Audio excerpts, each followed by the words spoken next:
So in this video we are going to discuss about the menstrual cycle. So in the last video we discussed about gametogenesis.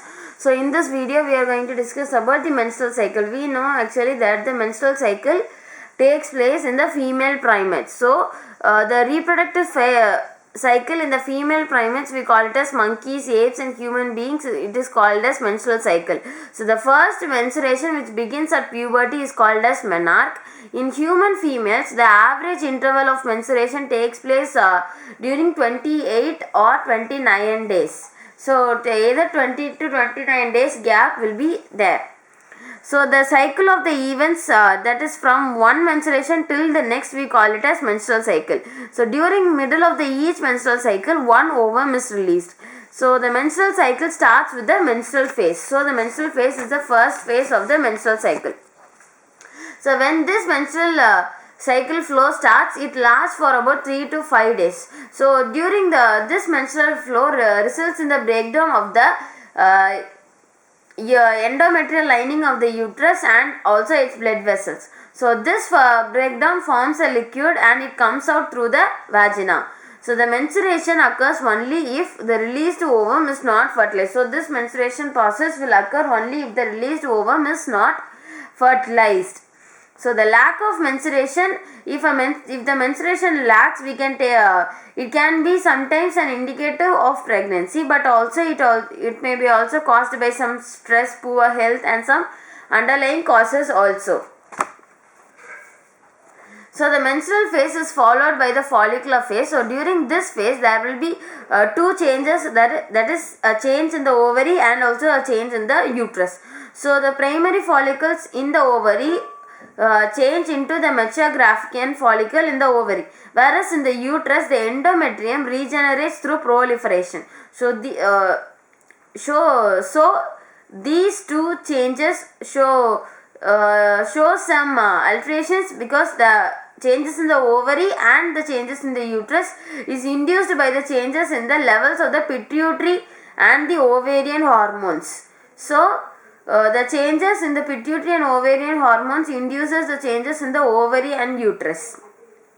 The secretion of the luteinizing FSH and LH stimulates the follicular development and the secretion of estrogens, that is by the growing follicles. So by the follicular development and the secretion of estrogens is stimulated by the LSH and FSH secretion.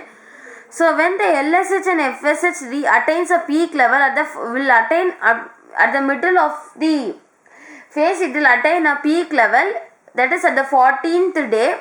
When the LH attains the peak level, we call it as LH surge. So this LH surge results in the rupture of Graafian follicles. So we know that the rupture of Graafian follicles results in the release of ovum, that is the process of ovulation occurs here. So the ovulatory phase, that is the ovulation, is followed by the luteal phase. So here the remaining parts of the Graafian follicle are transformed as the corpus luteum. So the Graafian follicle after rupture which are remaining is transformed into the corpus luteum, and this corpus luteum secretes a large amount of progesterone. So this progesterone is responsible for the maintenance of endometrium.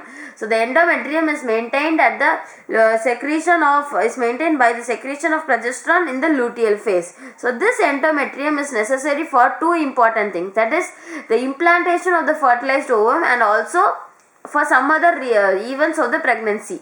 So there are some other events in the pregnancy is also held by this endometrium. So during pregnancy this menstrual cycle stops, that is no menstruation occurs.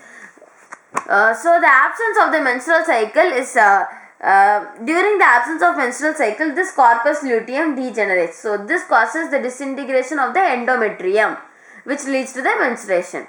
So the corpus luteum degenerates in the absence of the menstrual cycle. In humans, when we take the menstrual cycle ceases at the age of 50, that is we call this as menopause. So the cyclic menstruations is an indicator for the normal reproductive phase, that is the normal fertility of a female is indicated by the normal cyclic or proper cyclic menstruation. So this normal reproductive phase extends between the menarche and the menopause. So the phase between the menarche and menopause is called as a reproductive phase. So the next video we will deal with the fertilization and implantation. Thank you.